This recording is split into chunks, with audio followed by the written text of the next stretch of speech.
All right, here we go, Dominique. Okay, Goots. It's go time, my dear. Here we are. Out the chute. Crazy. Final day. You know, I'm really upset that you got here as late as you did. That means a lot. I am.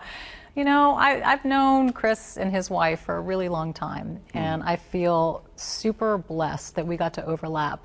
Even though it wasn't for a super extended period of time, it was enough for me to be able to say Kris Gutierrez was my co-anchor. Well, that means a lot. And I really have enjoyed my time with you. Wow. Well, that means a lot because I came back because I had the opportunity to work with you. Well, And I hope you receive that. I do. I hope you know that. The authenticity that you bring to this job, the love of this community that you bring into this building every day, it speaks volumes to who Dominique is. Thank you. Thank you. It's, you know, it's what's kept me in this community.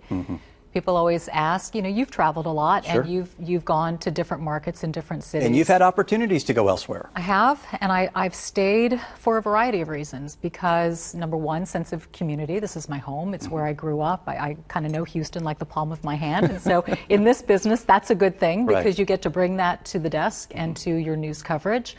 But it's also an incredible sense of connectivity to the viewer and just how warm and welcoming everybody has been to me.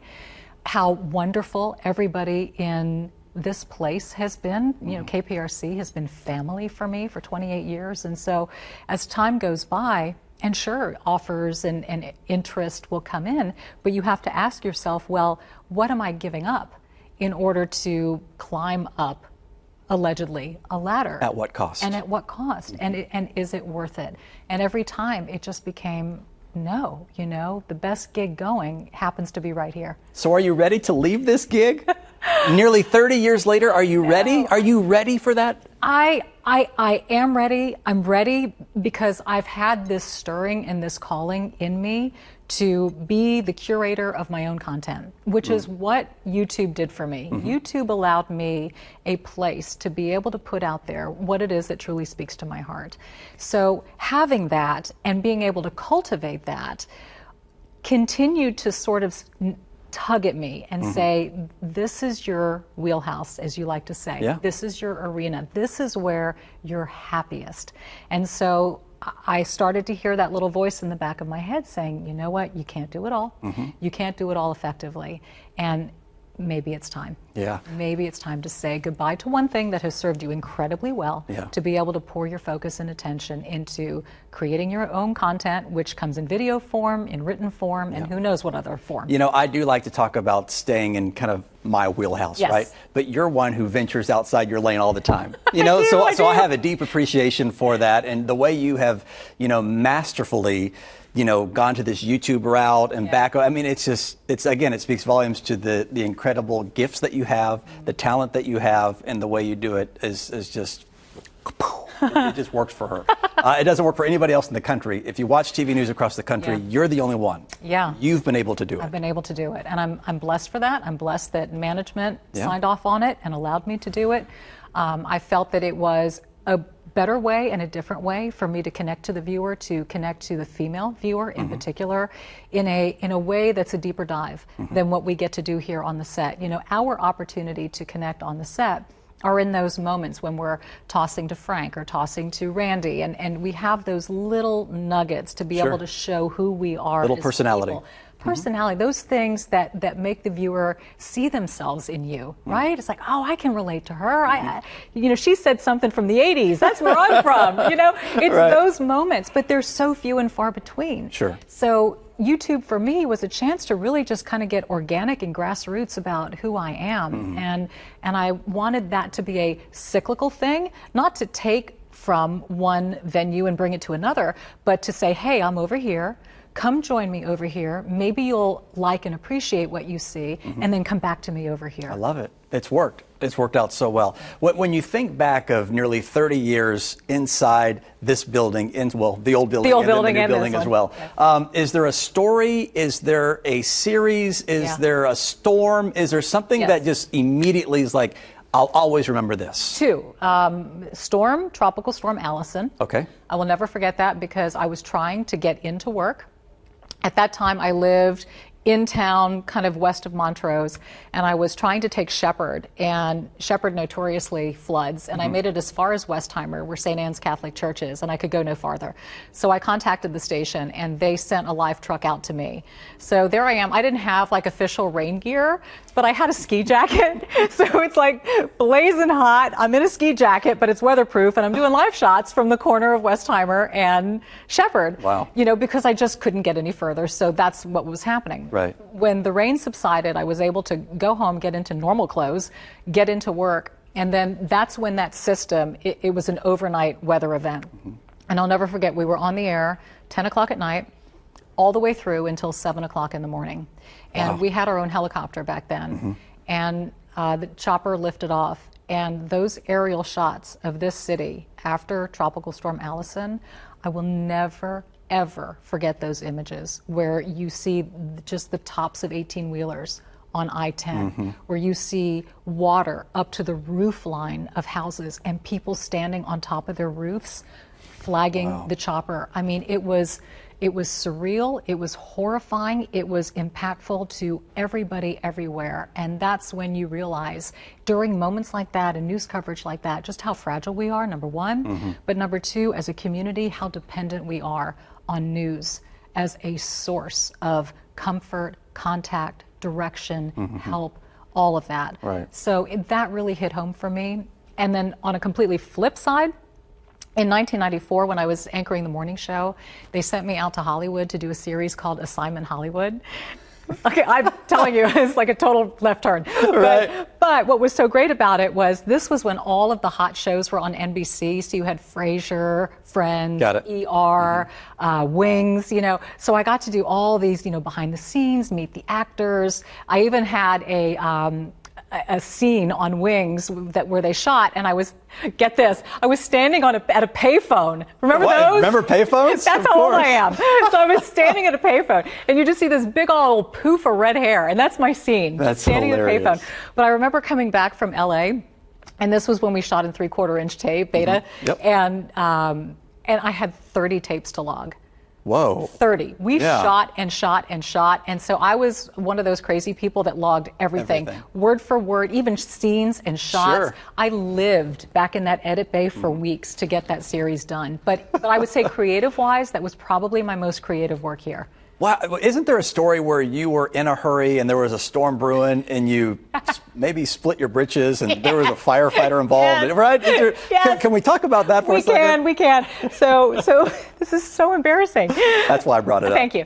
So it was back when I was anchoring the morning show, and we had just a bad rainstorm, bad rainstorm. And this was when I lived in the Woodlake area. So I would take Gessner to come down to the station. And so here's the deal. When you have high water on a road, but you don't have anything else driving through that water to give you a barometer as to how high it is, you don't quite know what you're getting into. Right. So I'm driving on Gessner, I hit Beech Nut, and my car, I had a little red Ford Probe at the time. My car is going down and down. Actually, the water's just coming up and up. And by the time I realized, oh my gosh, this water is deep, the engine died. And so I called the desk. And I said, y'all, this is so embarrassing, but I just flooded out my car on Gessner at Beech Nut. Do you have a truck? And they said, all of our trucks are out covering the weather and the storm, but hold on, we'll get somebody to you.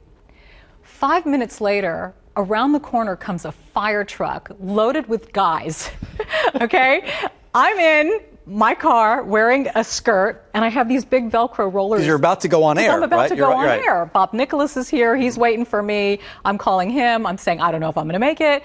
We can't get my door open because the water pressure won't let my door open. Right. So get the window rolled down. The guys are like hoisting me out the driver's side window. My skirt rips up literally to the bottom of my tuchus. And here I come in with a torn skirt, rollers in my hair, at 5 minutes before airtime.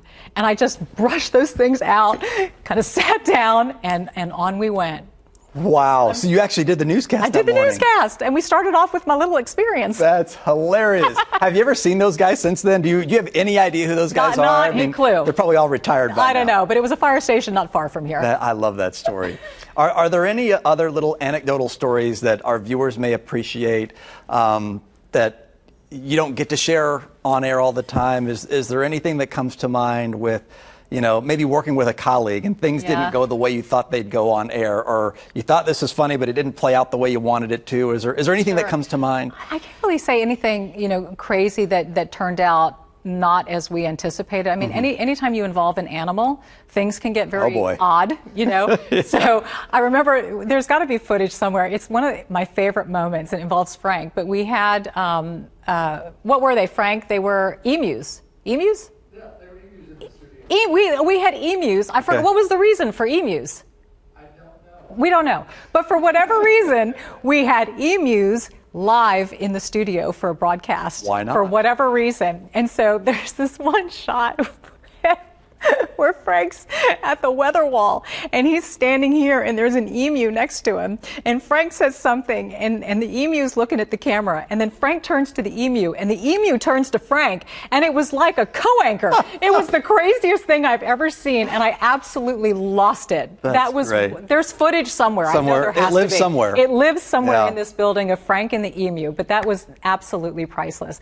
But I think something the viewer doesn't know is that when we're on set during commercial breaks, we're always talking and joking, and we may talk and joke literally up to the last second before that commercial ends, and then bam. These floor directors don't like that. They don't like it at all. They're like, shh, 10, not 5, 4, sip it. Sip it, stop. We're like, right. Well, because we become family. Yeah. Right? I mean, oftentimes we spend more times together, depending on what the day is, the story is or whatever, than our real families. Yes. And so I do consider you family. Level, right. And we talk that way, and we'll talk about family things, or we'll just talk about funny things, or have you seen this, or you'll show me something that's, whatever on social media, and I'm like, okay. And I'll get ready. Let's get ready. Get focused. Yeah. Is there any advice you'd have for those who are looking to do what Dominique has accomplished? Well, my advice would be the same to anybody looking to set out on any path in life. And that is, first of all, pick your passion, because you won't do anything well unless you've chosen your passion.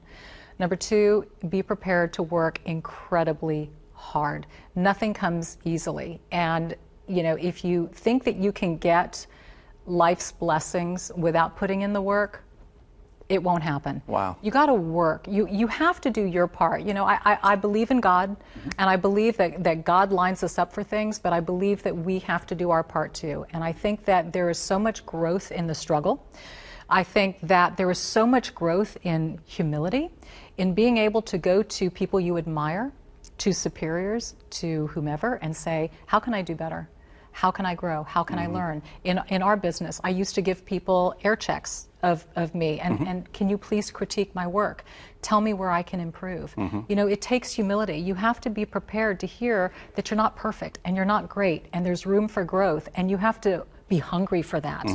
And, I think that it's all of those things combined, plus a great attitude. Show up for work every day with a smile on your face. Show up for work every day.